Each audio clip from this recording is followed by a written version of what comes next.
married at 28. In August, I'll be 31. And as I speak with you, I already filed a divorce petition. So I'm about to be a divorcee at 31.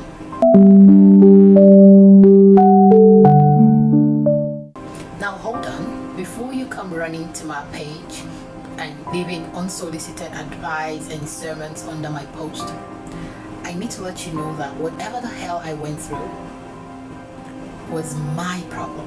It is my life. I am in the best position to take decisions that I consider the best for me. So the purpose of this video and every other video that will come after it is to educate that young girl out there who is about to dig her own grave. Unknowingly, of course. Sometimes you might feel that you're doing the right thing, but when you look at that thing from another person's perspective, then you realize that it's not like what you thought it to be. So, married at 28, already going through the divorce hearing at 31. I think Guinness World Record should give me an award, right? I mean, considering the fact that the marriage only lasted 5 months. Don't mind me. I've seen videos, I've heard people talk about marriages that collapsed on the very day of the marriage. So 5 months was like 5 freaking years. So let me also put it out here that the purpose for this series, I'm going to be making these videos, like a very beautiful series for you. So the purpose for all of this is not to gain pity from anybody. Believe me, I don't need pity from nobody. It's been almost 3 years. I've cried all I needed to. I've had therapy. I've learned. I have grown. I have moved on. So I'm not doing this to get pity. If I needed pity, maybe I should have made these videos in 2022 when I was fresh out of hell. Do you get what I'm talking about? So just to put that out there, let's set the record straight. So why exactly am I making these videos? I want to help that young girl who's about to sign her death warrant. Of course, unintentionally, because to her, she feels like she's in love, she's about to get married. Don't get me wrong, marriages are beautiful. I have a lot of beautifully married people around me. And trust me, I celebrate beauty when I see it. Whatever the hell I went through is my unique experience, and I'm going to be as uncensored as I need to be. This is why I ran into my small space where I do my videos, because I literally do not want any form of disturbance. I don't want my baby to come in and start screaming, "Mommy, mommy, I want this, mommy, I want that." No, I ran away, left him with his grandma, and I just got into my space, and I want to talk to you. Honestly, I want to talk to you. So let me take you back to how all of this started. Please follow and understand, and make sure that you have an open mind.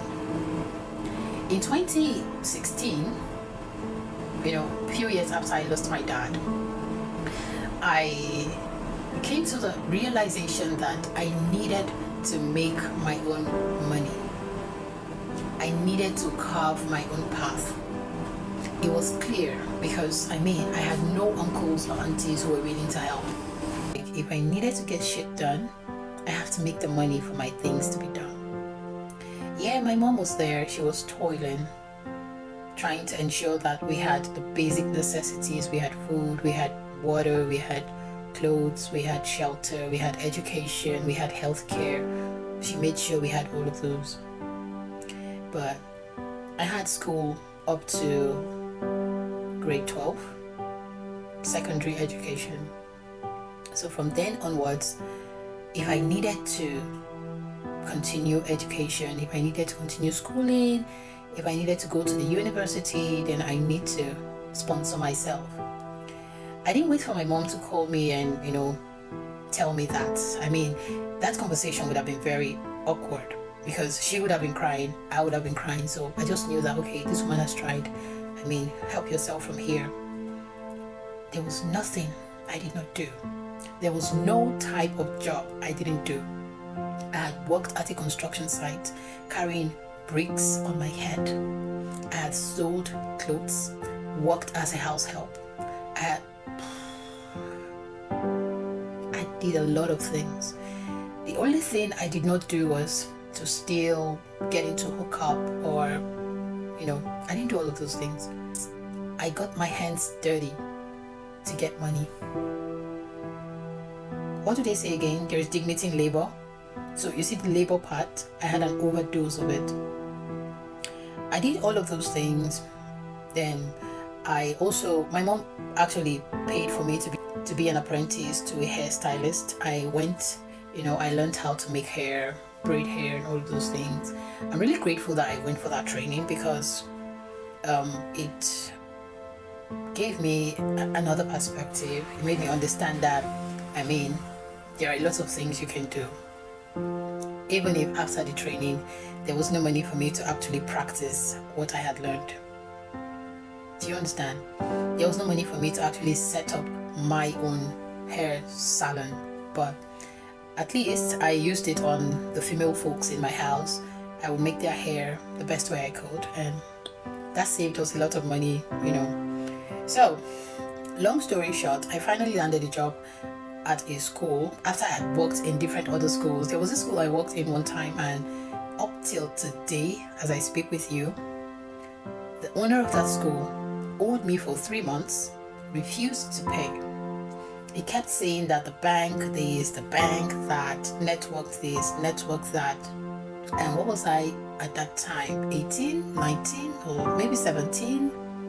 So I didn't know any better. I was just taking whatever he told me. He would say, come back tomorrow, I'll go back there. And he would still come up with excuses. And that kept on going like that for, a few months. And until I got tired of going there. And my mom said, just leave him. Let him take the money. If that 6,000 naira he pays me monthly. That's what I was being paid. 6,000 naira for 30 days. If the 6,000 naira he paid me monthly, and I worked for 3 months, amounting to 18,000 naira. If 18,000 naira is going to solve all the problems he has in his life, or he had in his life at the time, then let him have it. Painfully, I let go of my 90 days sweat, worth a whooping 18,000 naira. I let it go, and I looked for another job in another school.